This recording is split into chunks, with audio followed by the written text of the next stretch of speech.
Welcome to another edition of Action 14. I'm Mike Briggs. We'll be bringing you information from the city, from the school, and from the arts. We start out tonight with Mayor Pullman. Welcome to the show. Thank you, Mike. It's always a pleasure to be here with our TV 14 viewers.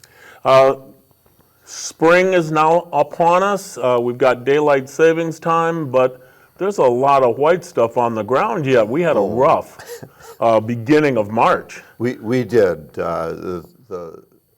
The good news is that we had 3 snowstorms a week apart. Yes. And it warmed up in between. And our crew, which hats off to our DPW crew, boy, did they do an amazing job getting things plowed and that sloppy stuff off. And then, of course, it froze right away that same night the next day.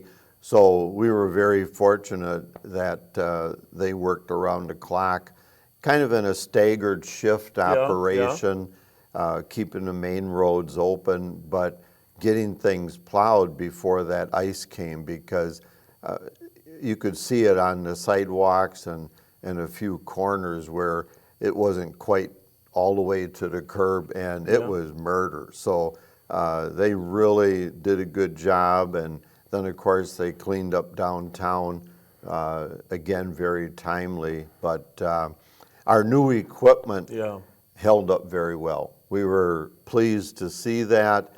It was nice to have it in our Christmas parade, and now people can see why they saw 4 pieces go by in the parade that ran about $2 million, and what it was all put to good use for. So it was very good, but it was well taken care of, and they really attacked it with full force. Fortunately, with the cleaning job they did, it didn't require an extra amount of salt.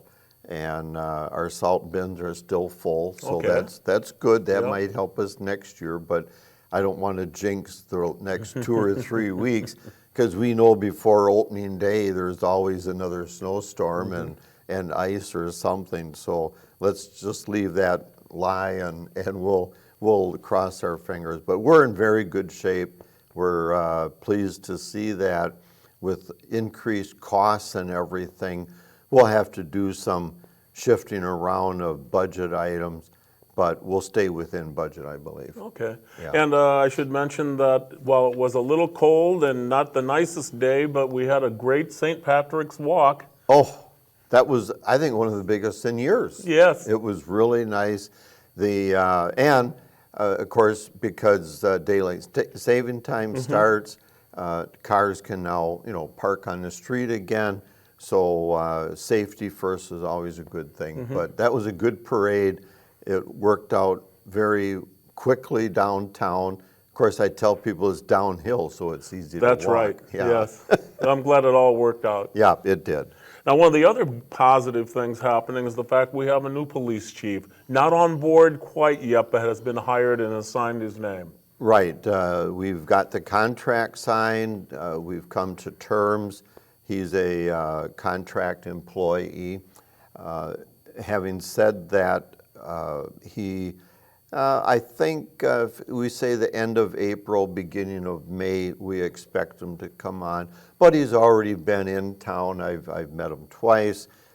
He's been part of the Fire and Police Commission, interviewing and promoting some of our current officers, so that we're 2 officers short, and so with his coming on board, and one in-house has been promoted to lieutenant, we're now looking at having an interview process and pooling for 2 more candidates for get back up to our full contingent, and that'll be nice.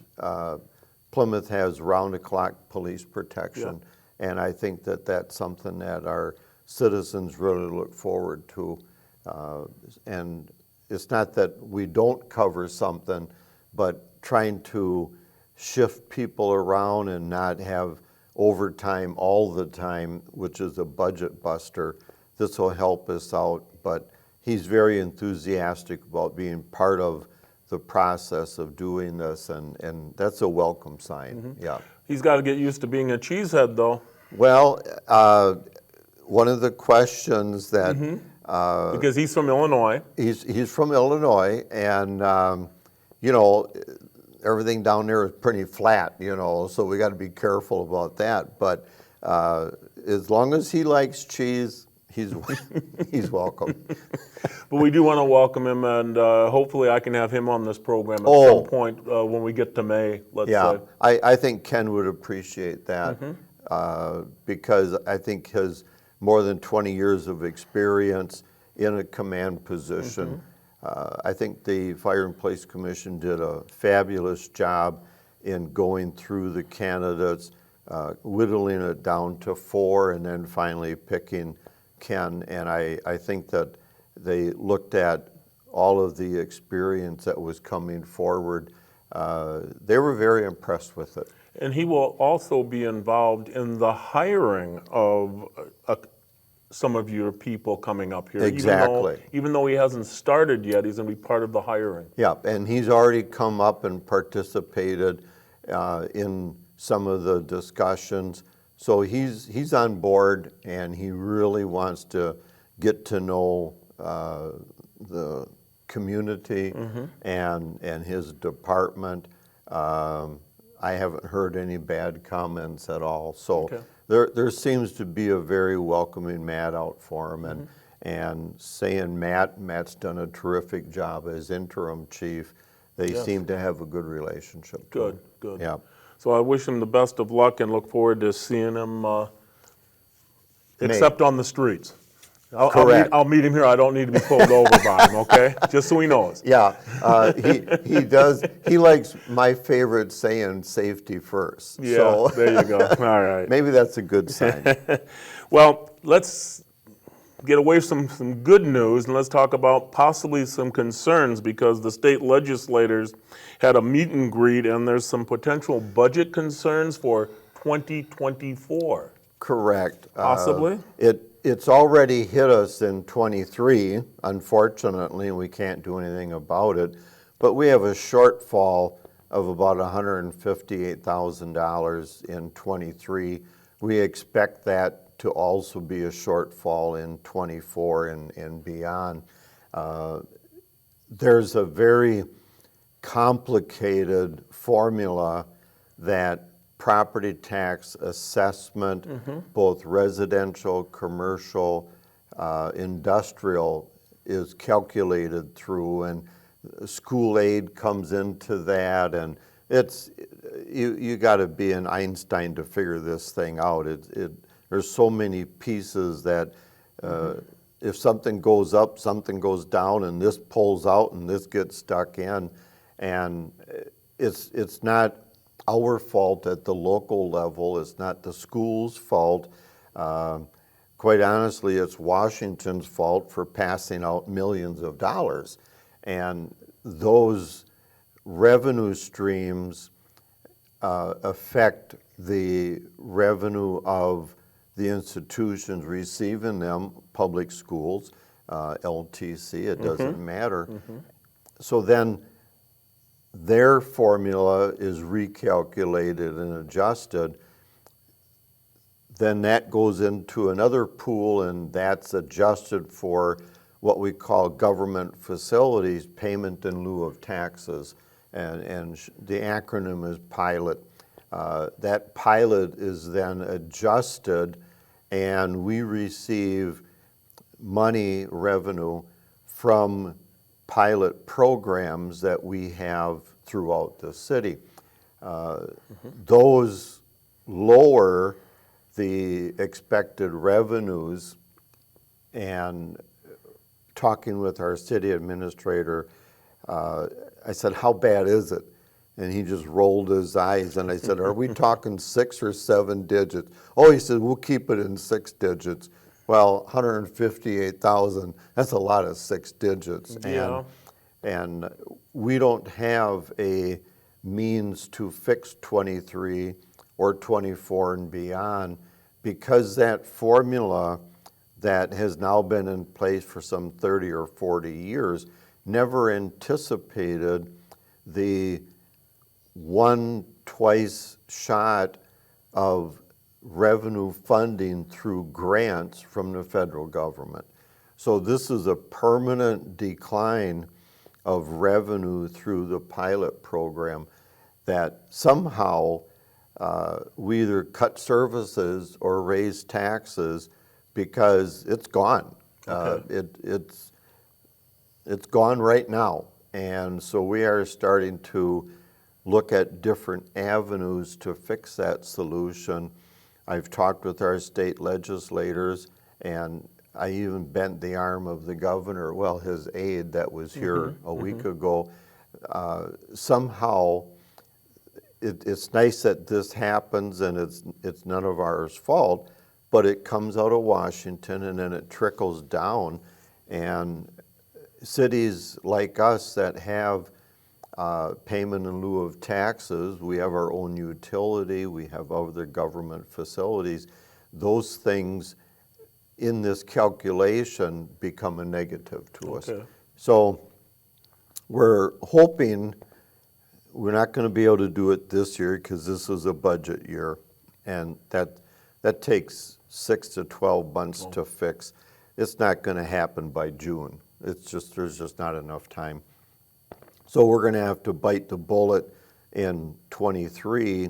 Hopefully, we can get the League of Municipalities, other organizations to become aware of this negative effect on any community that has pilot programs. Falls is affected, Sheboygan is affected, so Glen Beulah is affected. Everybody that has any type of, in essence, TIF program, tax incentive funding, is somehow going to be affected at different magnitudes. But it's a formula that just never anticipated the kind of money through the SARS program in Washington that has now crippled the revenue stream of communities. And we're just getting the word out. It's going to take probably 6 months just to explain it. And we're hoping to get, Madison on board to somehow say, okay, what is a fix? A fix might be where right now we're limited to 2% of net new construction. Maybe we can move that to 3%, okay? But that's the legislature. They have to change it. We can't change it at the local level.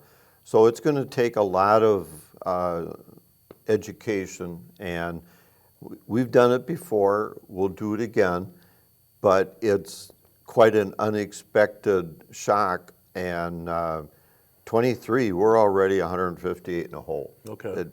We can't do a thing about it. So let's hope we have a mild winter and we save some money. There you go. But yeah, you start moving numbers around, and I don't know where we're going to find 158,000. It's going to be quite a challenge, and we'll just hope to get close to even on it. But it is true that the state government has some extra funds that could be possibly help out in a way. Well, but we need they have a surplus, whether or not they choose to participate in our deficit that wasn't caused by local municipalities, and soften some of that burn on us. That has been a suggestion. Anytime you try to suggest how they should spend their money, it's not well received, I can tell you that. It definitely is supposed to come from them to us, not us to them. So, but it's a very good suggestion, and it hasn't necessarily taken off yet. So it's on the drawing board, but I think it's right now on the bottom rail somewhere. We'll see, but we're working on it, and it'll affect us for the next 10 or 20 years. This isn't a one-year shot. We are now short that amount of money for every succeeding year. And there's no way to fix it under the current formula. Now, last week or the week before, you had Downtown Design Committee had a gathering down at the fire hall, and you had a couple dozen people show Yep. up and some questions asked, but the Downtown Design Committee is working on some things to They're hopefully benefit us. Well, they're finalizing some of the proposals that were brought forward. It's taken another 15 months to get to this point, and we spent considerable dollars to survey it, to analyze it. We had a consultant that, looked at other communities and really got down to the nitty-gritty in it. It's not so much, are there some restrictions in it? Yes, from the standpoint that our downtown, which it took us 4 years to get it historically certified, both state and federal, those certifications don't allow me to buy a building and put pink polka dots on it. Okay, Right, it's just right. not very appealing. Yeah. So there are some restrictions in it. We're also creating a funding mechanism that we can put some dollars from our TIF fund when we close it out in '24, that we can feed that to have some money available to have building owners keep their same design layout. I don't want to call it old-time look. I want to call it a very pleasing type of look downtown. That's why we got the certification for a historical district. And it's important that we keep that. It's one of the most intact historic districts in the state of Wisconsin. And it only took us 4 years to accomplish that. So that was fast under the guidelines, but we're hoping to explain to people the different process involved, how to go about getting credits, and how we can keep that program and keep the downtown intact. So that'll be, I think it's going to be the April or May Plan Commission meeting, which is the first Thursday of the month. I'm not sure which one it's scheduled for. That's still out there a little bit. But I know that Tim is going to be talking to the Downtown Merchants Association and explain it to them so that they have a little bit more information on it. And we've had several public meetings, and we'll have stuff in the paper and on the website. But it's something that the owners will participate in and the city will participate in. All those are moving parts, so we have to constantly adjust things. And this big hole that we found out 2 weeks ago, now we have to adjust for that too. So there's never a dull moment downtown at City Hall, I can tell you that. Oh, but let's say there's some fun stuff happening. I looked and found out that on the 24th of June, the Cheese Capital is coming, Festival Parade is coming back. And that's, Cheeseville is coming back. yeah, Cheeseville is coming back. And for some of the younger folks out there, what is that? Well, stay tuned and be prepared to be amazed, because this is something that is just, it's all Plymouth, and you will absolutely love it. So get your reservations in, get your families to come home, and prepare to be entertained. It's going to be the Cheese Capital Festival Parade, and starting at 10 o'clock, and then the fun begins. And that's on all day long. June 24th. Yep, that's right. And so we've got a lot of things planned this summer. It'll be so much fun to be around. We've added another parade. Another parade and another great event for downtown Plymouth. Cheese Capital of the world, and every time you go somewhere, say it. I do. You smile. Yep, I do. You can't help it. Well, I want to thank you for You're being welcome. on. I should remind everybody that the city council meetings are the second and last Tuesday every month. Tuesday, Yes. second and last Tuesday. Second last Tuesday of every month down at City Hall, starting Correct. at 7 o'clock. 7 p.m. Be part of what's happening in the city and understand that we care about you. That's correct. Thank Yes. you. Thank you for being on, and when we come back, I'm going to be talking about the arts. So stay right with us. You're watching Action 14. 4, 3. Welcome back to Action 14. I now have our art person with us, Donna Hahn. Welcome to the show. Thank you, Mike. Glad to be here. You're closing in on 30 years of the Arts Center. We are. Isn't that something? It just seems like yesterday we were down there changing from a car lot to a music lot. Yes, absolutely. It's going fast, but it's wonderful. It's been fantastic, and you've got so many neat things going on. It keeps growing.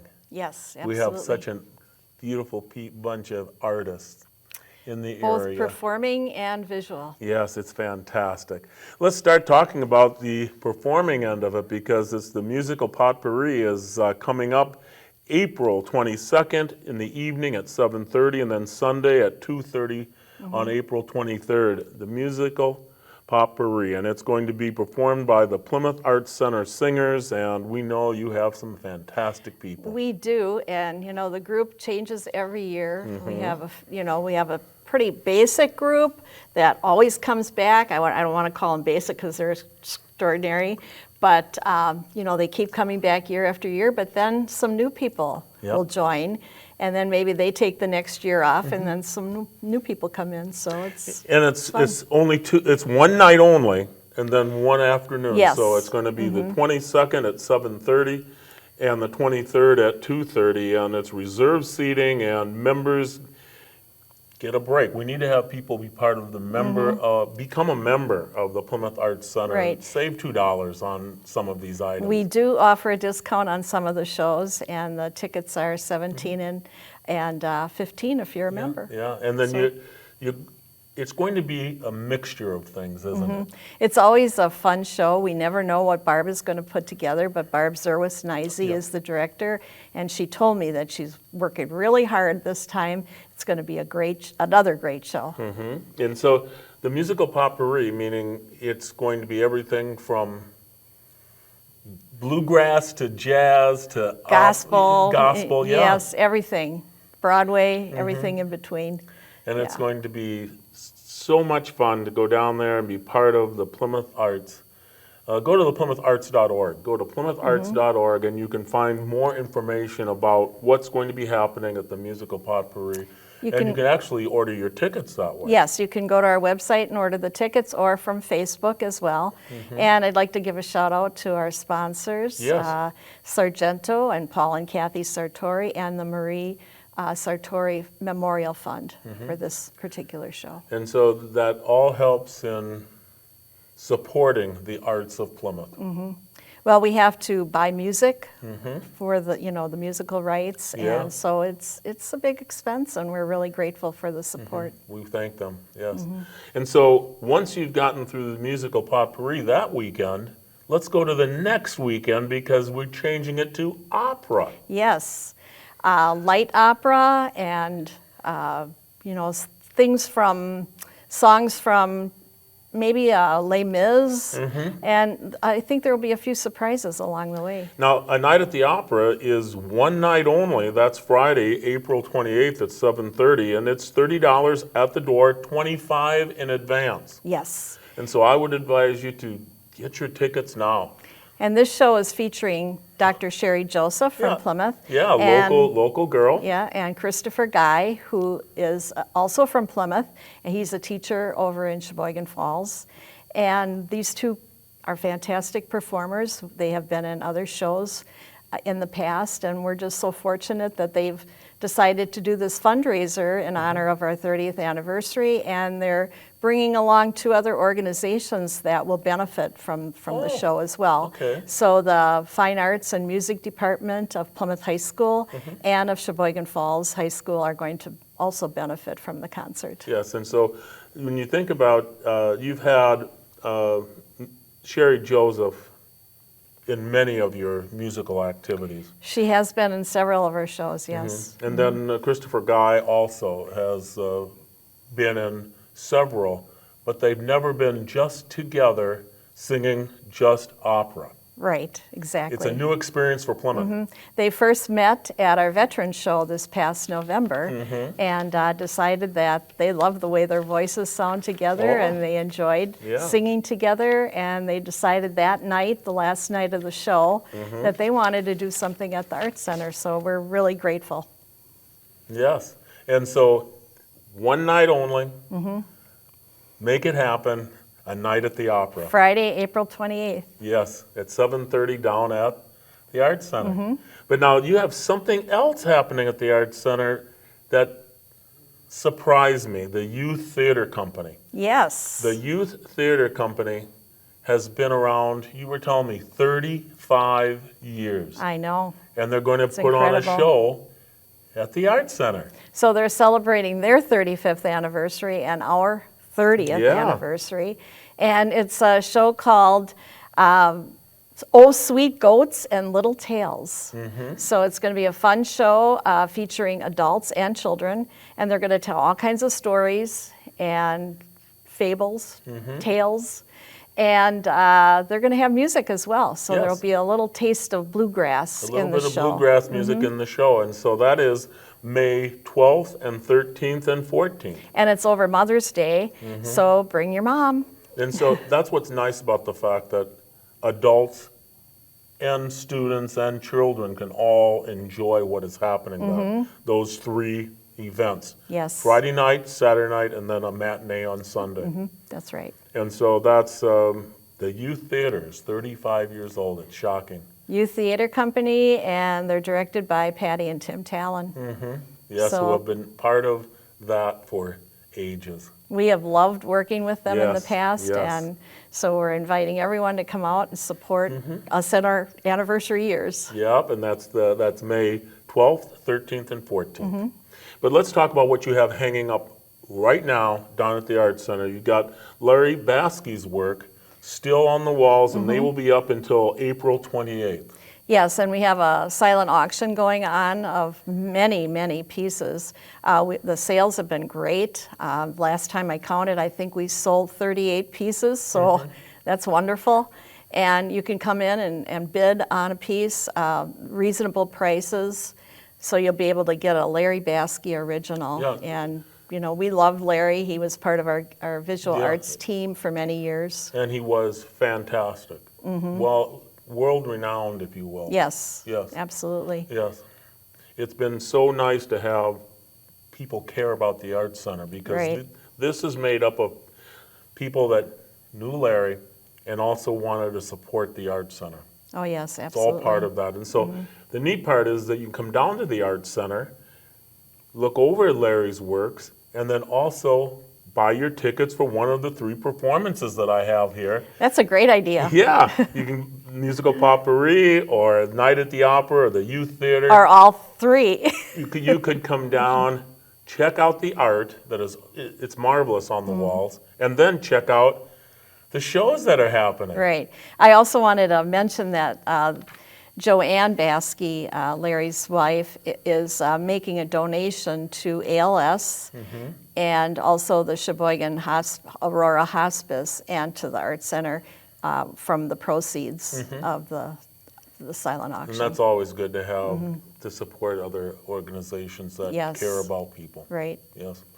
And now, we shouldn't get away from this because we have a great activity coming up in June 9th and 10th. It's Spring Art Tour. This is our 9th annual, Yep. believe it or not. And we have 15 venues that are participating. And again, nearly 40 artists are going to have their Right. work on display and for sale. So you'll get a chance to tour around Sheboygan County and a little bit beyond Sheboygan Yes. County. And the artists will have their studios open for you, and you'll be able to see maybe a demo or put your name in for a door prize, and then just see a lot of beautiful art. Yeah, and I would start my day, it's June 9th and 10th, both days it starts at 10 a.m. I would start start my day going down to the Arts Center because you have 8. We have our 8 artists, yes. And so you can wander the Arts Center looking at what the 8 artists what they are bringing in to show and tell. Watercolors, jewelry, photography. We have a little bit of everything at the Arts Center. Yeah. And we'll probably have our bar open too, so if you want to, maybe have a mimosa before you, Sure. Tour around Plymouth, and then, don't drink on the road, of course. But when you leave Plymouth, you could leave Plymouth and go south and west towards Random Lake, and there are several different artist shops open. My wife and I did that last year, and you're going to see activities happening that you will see nowhere else. Right. Dick Bemis will have his studio open in Batavia. We also have another wood shop over there, and Elkhart Lake, Crystal Lake Yep. area, Fredonia area, Yeah. Oostburg. I mean, it's great. It is, and you can stop at the Arts Center and pick up a pamphlet of everywhere you're going and make a Right. plan for Friday and Saturday on where you want to go. And so Right. stop down, you have many available that they can pick up, and it will direct you on where to go, what's happened at each one of the places, and you can plan your day. And it's a great family event too. You can pack up the kids, or pack up your girlfriends, or males are also welcome in all of these studios, and it's just a great weekend to explore the arts. And there are so many artists that you do not know about until you start this travel. My wife and I found so many different places, and not understanding that that's what they do here. Yes. And it's just marvelous. And a lot of these artists are making a living from their art. So that's really fascinating too, that they're promoting tourism and, helping our economy as well. Yeah. And that's June 9th and 10th, starting at 10 a.m. both Friday and Saturday, going to 6 p.m. on Friday, 5 p.m. on Saturday. You can't get it all done in one day. I know that. No, you can't. No, and do enjoy it. You could stop and touch every place in one day, but you want to spend some time. Absolutely. Yeah, and so it's June 9th and 10th. Start at I would advise you to start at the Arts Center and travel on from there. Pick up one of the tour guides. We have these available right now, so They're you can available. stop in at Yeah. the Arts Center and pick one up. We have 5,000, so A few. we have a few. A few. And so now you start your day, you say, I'm going down to the Arts Center and I'm going to buy my 3 tickets. I'm going to buy a ticket for Musical Potpourri, April 22nd and 23rd. I'm going to buy a ticket to the Night of the Opera, which is the 28th. I'm going to buy a ticket for the 14th and 12th, 13th, and 14th for the Youth Theater. I'm going to look at Larry Baskey's work, and I'm going to pick up an art tour. And I want to mention that it's absolutely free. So, Yes. please do join us. And, Yes. and just check out all these amazing artists that live among us. Yes, thank you for being on. We've got so many things happening in the next 2 My months. pleasure. And then it'll be time for summer, and we'll have many things happening yeah. in the summer. We've got a lot more coming up. Yes, so thank you so much for being on, and plan to be part of the artists here in the Plymouth Arts of Enjoyment. Thanks, Mike. When we come back, I'll have Dan Mella talking about what's happening in the school system. So stay right with us. You're watching Action 14. Welcome back to Action 14. As promised, I've got Superintendent Dan Mella here. Welcome to the show. Thanks for having me. We've got a lot of things happening in the spring. We had a little bit more snow than we needed, but And we're continuing to have more snow than we need. we made it to spring. Yeah. Yeah. It says that on the calendar. It says that, yeah. Yeah. Well, tell us about a little bit about the budget process now, because we have to look at those things for the rest of this year and next year. Right. So school districts are funded partly through state taxes and partly through local property taxes. And so the legislators have a major role every year, and the governor have a major role every year in determining the level of funding for schools. And so, as our viewers are aware, because we've talked about this on multiple occasions, really since the beginning of the pandemic, school districts have been held at a zero increase to no new revenue has come into our school districts. We've not increased our revenue cap. So that gets to be a problem when we're in a major inflationary period as we are. Fuel and electricity and everything has gone up dramatically. Correct. And then you've got competition for salaries and people that are, you can be a custodian and work here, or you can go to someplace else that has the means to pay more along the lines with the consumer price index inflationary rate, and then we're not competitive. So all of those pressures really require us to have some funding. And so we've been advocating with our legislators. I know the governor put out his budget, which is then worked over by the nonpartisan budget committee, and then ultimately the legislator gets a crack at it and their own versions of things. But the good news is, it seems like both the legislators and the governor are all in agreement that schools definitely need to have some additional funding for these upcoming years, the next biennium. The difference is just how much and where it's allocated, how it's allocated. There's disagreement over not charter schools, but voucher schools, and because just the taxpayers in this district pay an additional $600,000 for voucher schools that they didn't have to pay before voucher schools existed. And those dollars don't come to the public schools, they go to private schools. They kind of follow where the kids go. Right. So all of those factors are kind of playing into this process this year, but they've all, at least what they're saying is that they're hopeful that they will have a budget and an agreement that the governor can sign and that the legislators can live with their political aspirations by July. And that would be very good for us. Right. We still have to predict where we'll be. But so the process seems to be moving forward like it should normally move forward, where there have been some years where it's really delayed and some years where they just can't get past an impasse.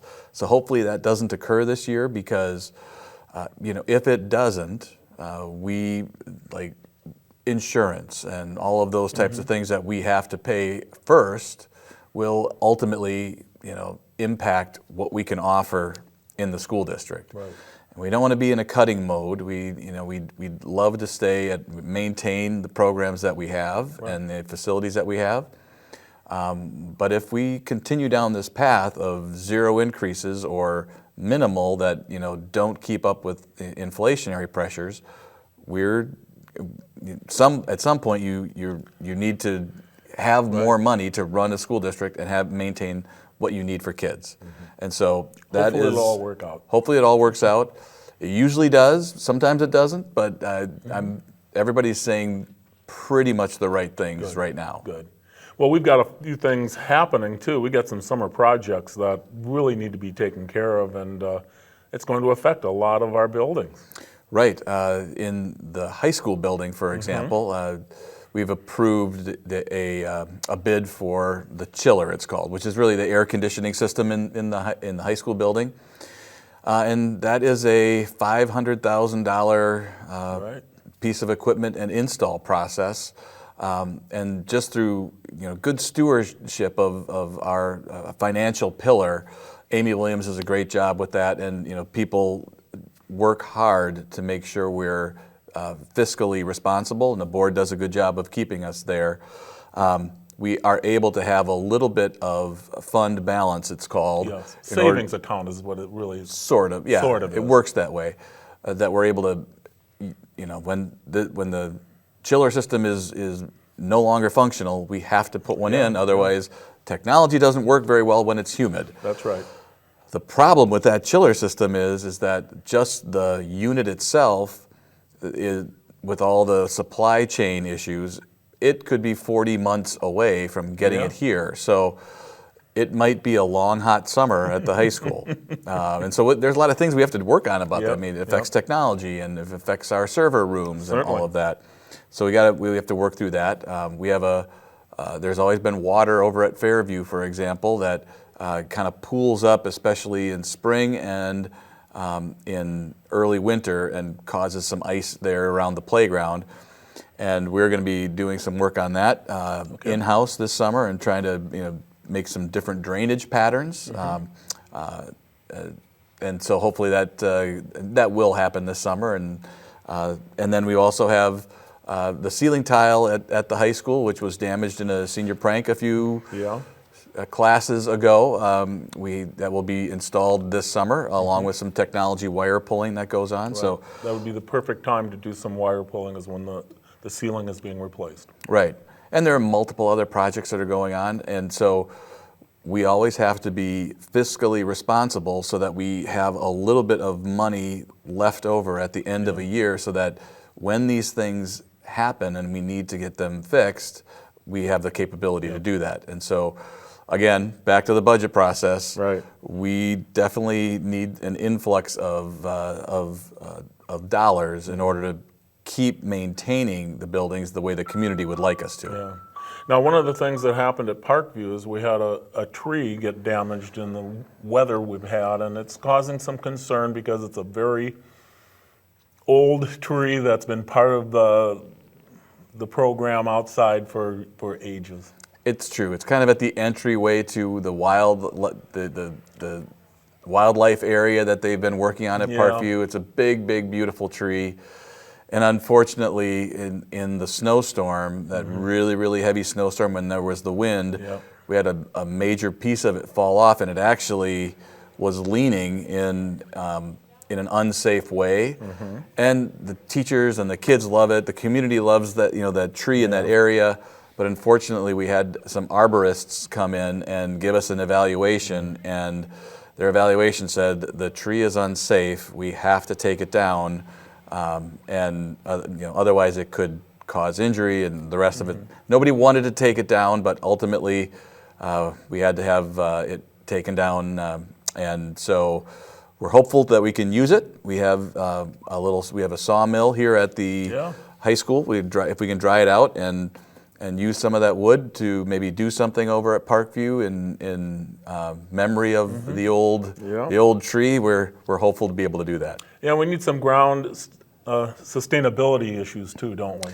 Right, and another project that we've been working on through our facilities leadership of the board, the facilities committee, and some community input as well. We continue to be pesticide free on our grounds. We're almost 100% herbicide free on our grounds, and we've been working on some different ways to work with our soils to make them less weedy in the summertime. The soils here in the district are clay. Right. And clay is a very difficult soil to keep from compacting it. And so when maintaining water. Right. When it compacts, it is not really great for growing grass or growing the things we want it to. So we're continuing to bring in experts. Ryan Rush, our groundskeeper, has been going out and working with some of our local, actually ex-students. Michael Birnbaum is one of them, and Marcus Gamoki is another one of those. They're helping guide us in our journey towards how do you have a sustainable grounds that doesn't look like a big pile of weeds. Okay. And so we're getting there, and we're actually expanding our thoughts even to what kinds of other ground cover, prairie and the like. We've got a beautiful prairie over at Riverview along the river's edge, and it helps for keeping drainage and water out of the mullet and the pond. And so all of that's important, and we want to continue to work in that direction. Yeah. Now, I know one of the things that we've been talking about is the lack of childcare. And so the school district is actually part of a childcare initiative. Right. So this kind of began a few months back, and we're continuing to work on it. And the idea is, it kind of came from our chamber, our local employers, our child care operation that we have here, the child care operation that's at Generations and SJL and SJB, everybody needs child care. Most families work. I think the statistics have both members of a family are working. It's like 70% in our area. And so there just aren't enough spots to have quality, reliable child care that lets families that want to work, if both people want to work, it almost makes it impossible if there isn't child care that they can afford or that's reliable. And so it's an issue for our local employers. It's also an issue for young families. And so we think that kind of spearheading this initiative would make the Plymouth area, the greater Plymouth area, more attractive to people to come and live here, especially young families. Right. If you've got the opportunity that you know if you come and live here, that maybe you're working at one of the local companies, that you are going to have the opportunity to have your child or children in a good spot that's safe, that has little learning activities, that's quality, that gets them, learning about how to be with other kids and all of that. If you know that that's there and that you can afford it, and you can do what you want to do as a parent, both as continuing in your career and all of that, that would make us more attractive. Right. And so our idea is that we're an educational facility. We also have a daycare, and we're good at it. We have excellent results in those areas. That we could partner with our local employers and the other daycare providers in the area, and have kind of like a one-stop shop. Here are the locations. Here are the price ranges. Here are what you can expect. And here are the openings that we have available. And if we do this together, maybe we can create some more space, make sure we've got well-paid employees that are coming in to work at those locations, that it kind of would be a nice environment where you've got people that love what they do with kids. We have enough of them that are available to have openings for more families and have the space to do it in. So all of that is part of it. And right now we're in the kind of the discovery phase. We're finding out how many spots are needed, how many, and it kind of goes by grade, or not grade, by age. Birth through 3 is different than 4 through 6 and all of that. So, and there's different requirements of one child care employee to X number of kids and all of that. And so we're trying to figure out how many spaces we need, what spaces are available, how many employees we would need, and then try to pull together a team of concerned people in the city and in the general community that would like to work on solving it. And so that's kind of where we are right now, and it's kind of it's fun to look into the future and think about how do we make this better? How do we make Plymouth like a destination of a place to come because this is a good place to raise a family. Yep, it's always. And you can do it. We can do it. Yep. Yep. Now we've had some great things happen. We're at the start of a new athletic season, but we just got done with a marvelous musical. Yes, we did. It was probably the first time since when I was a young principal here years ago that we had to open up the balcony for 3 of the, or maybe for every one of the shows. Yeah. So We had a great it was turnout. packed. And maybe it was because it was Footloose, the musical, and a little more modern and fast, or maybe it's just the reputation that the program has. And part of it also may be the fact that we haven't been able to get out for the last couple of years, and now we have some opportunities to really get out and enjoy some things. Right, yeah, this is the first time that it's been completely open again. And so people maybe missed it. Yeah. But for it sure. was a great musical. We heard nothing but fantastic reviews of it, and, Yep. And the kids had a great time. Right, and maybe a more extensive set than we've had in a while too, and new costumes. You had to go with all new costumes. We haven't done this show before. Right. So yeah, it was great. Yeah, and of course we wrapped up our winter sports season with some very positive, some very positive things. Right. All of our teams were, very competitive. Some, our swimmers, we had a bunch that went to state and placed at state. I think there was a Schumacher boy who dove at state as well, and a Coley as well, placed at state. Right.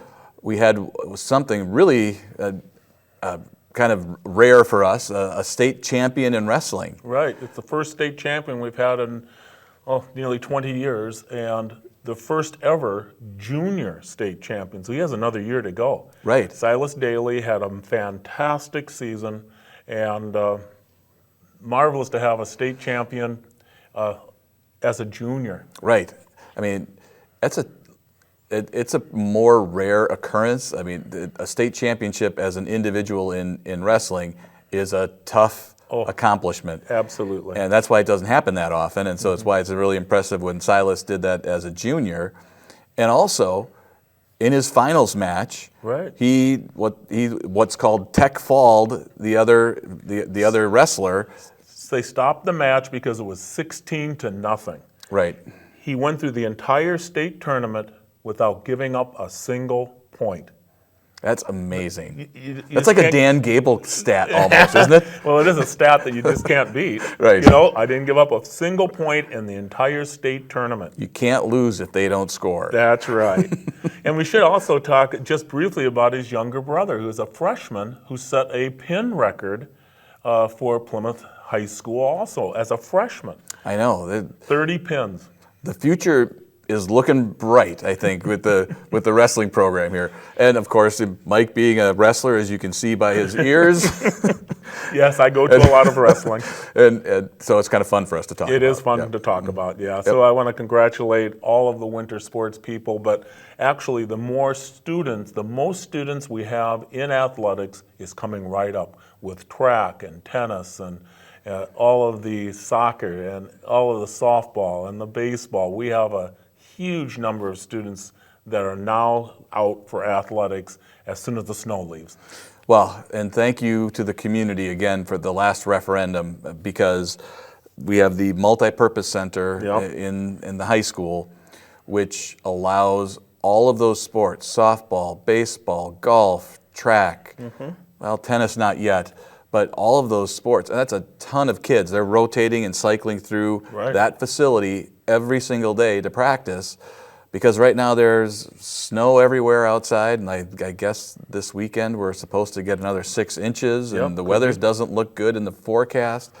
But again, we have the capability to get some things done. We even held a softball scrimmage inside the facility. Yeah, for the first time ever. So again, thank you to the community for that, for our kids being able to access some things that others aren't able to. So welcome to spring. I want to thank you for being on. I should mention you. to everybody that our school board meetings are the third Tuesday of every month, starting at 5:30 here in the high school amphitheater. Be part of what's happening in the school district. Ask the questions and be part of what we're doing. Thank you again. Well, thanks for having me. And I want to thank you for being with us. Until I see you next time, I'll be seeing you on the radio. Bye-bye.